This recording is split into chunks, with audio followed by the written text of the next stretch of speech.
Hello everybody and welcome back to another video. Today we have this juiced up YZ450 setup, and we'll be taking it into a public race, and you guys will be able to see the setup at some point in the video. The race got really chaotic, but I was really impressed with how the bike did most of the things. There was one or two things that I might have to tweak or something, but other than that it was very impressive. And I was joking, by the way, the setup will be featured after the race, but the race was really fun and hopefully you guys stick around to watch that as well. But yeah, that will pretty much do it for the intro. Enjoy the race. So we're on the gate here against a lot of tough opponents, like a lot of them, and it should be fun. I don't know, I had no time of track practice. I got over the whoops once. That's pretty much it. Not a whole lot else going on. Just on the 450 trying out this insane setup. Starts have been so hard to nail. I don't know what it is, especially on these 450s, but it's a whole lot of just particular, like, meticulous things, as Frank Kecht or whatever his name is, and there's Dev,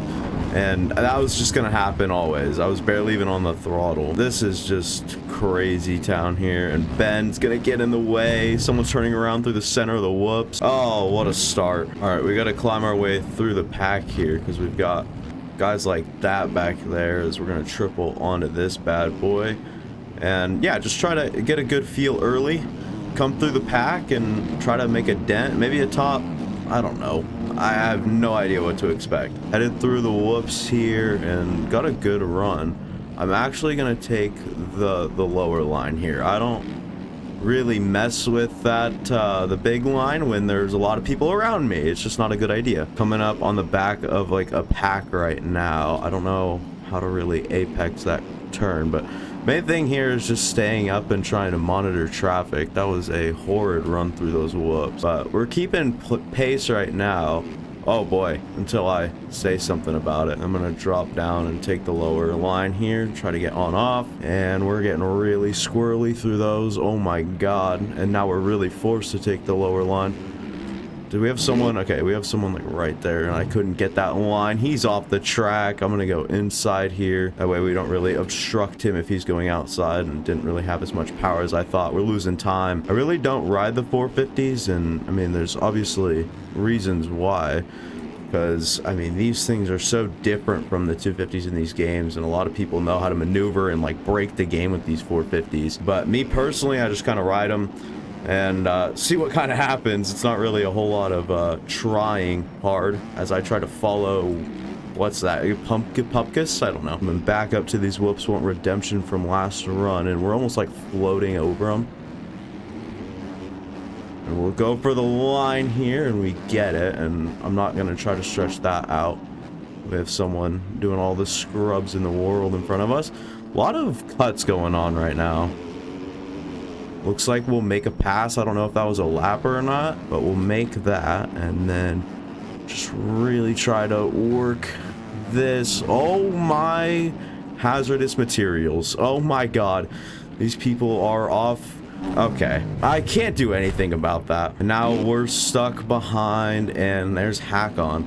Tough moto for him as he's quadding there. That's kind of insane, and just kind of have to take it a little bit slower. Ivan goes past us. Morant is now in front of us. Oh, this is not turned well, boys. Okay, we'll try to make a pass of Vaughn here, or Ivan. We do, and I'm not gonna go for the big line.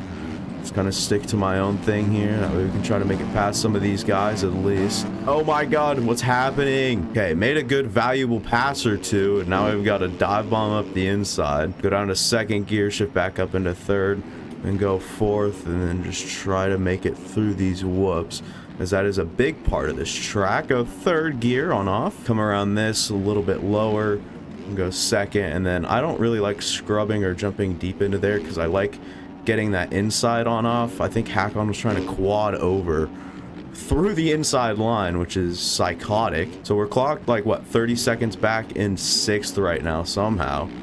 I don't know how that's possible, and we came in wrong off the Dragon's back. And I guess what?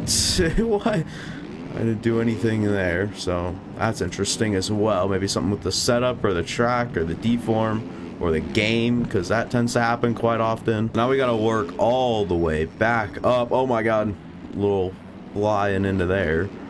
And now, like I said, we have to work like all the way back up, which is no bueno. I'm not really familiar with the 450, so I'm glad I'm at least doing, you know, this well.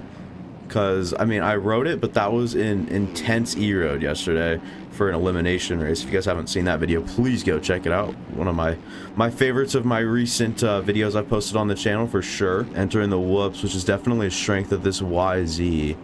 I don't know, it did all right there, and it's going to do the same thing again. I can't take that line then. I don't really know what's going on with that at all. And this looks like a fellow Yamaha Kempe here. Oh my god. Wow, I didn't even see that coming. I definitely should have checked behind me, but that is a crazy line there, and I don't know how this bike's gonna fare with the E-road on that corner either, if it's having trouble elsewhere. So we're making it through the whoops kind of fine, and we're just gonna try to get past some of these, like the lower positions here, try to make our way back, but at this point it's pretty impossible or unlikely we can really make an impact. Hopefully no more cuts, because I think I already have a second of cuts.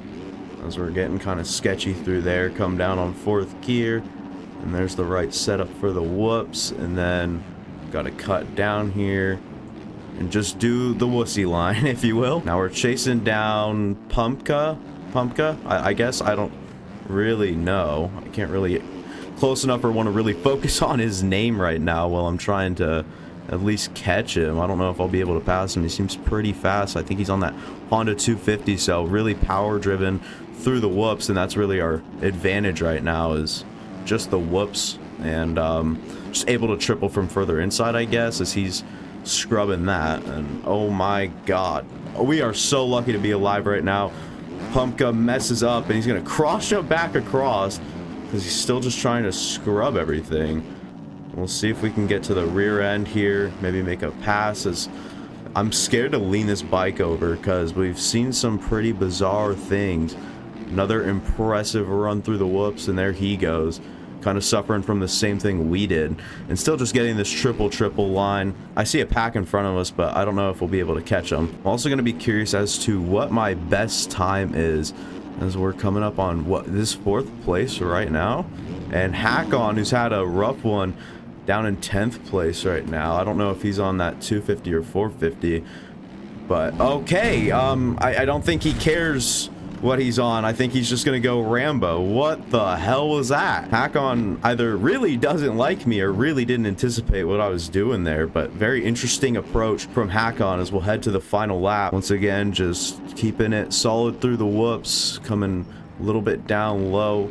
Make sure to get in position to be able to hit this triple. Cut it a little close that time around. And then hopefully no one takes us out on the inside. Public lobbies are a lot rougher than I remember right now. These are brutal. Not saying it's tough to like really come up in, but there are a lot of people that just doesn't seem to care, and or I don't know, just be kind of a little bit more aware. I feel like I could do a better job as well with that, but I don't know. Oh my god, what the hell was that? And here we go, coming around, and we will finish 5th. 42 seconds behind the lead, and I do want to see my fast lap here. Fastest lap, we're all the way down there with a 57.9, which not good, but without that big line, I think I might have crashed on the lap that I got the big line. And really quickly for the setup, my stuff will be in the black, and then this will be the default, so this is what you'll see in the when it's, you know, initially pulled up, so you have to change it to 5.6, and then I'm running the 20mm or 20 millimeter front leverage for the brakes. Suspension changed a lot and a lot down, so on the front suspension 10, and then 4, the only changes on the front, but on the back it's totally new. 49, 8 clicks, and then the 3/4 or 75% or 3/4 turn instead of just the 1 full turn, and then down 2 clicks to 11, and then 3 for the preload. Drivetrain's really different at 1250. I'm sure you guys will enjoy this, especially in 3rd gear. Now fork offset up to 24 and 134 for the rod length. I might have to adjust that due to how bad it was in E-road, but I did do some testing after the race while there was still E-road on the track, and it seemed to work out pretty well once I just rode the corners a little bit better and more careful. Let me know how you guys like this style of video where I'm kind of just showing you guys something, and then yeah, I guess racing with it. I don't do a whole lot of races. Normally my videos are just like solo and testing and whatnot, so let me know how you guys like this like little change of pace here. And yeah, that'll be all for me. Thank you guys for watching. If you guys enjoyed, go ahead and leave a like, go down, subscribe, go watch the past content on the channel, and like I said, that'll be all. Deuces.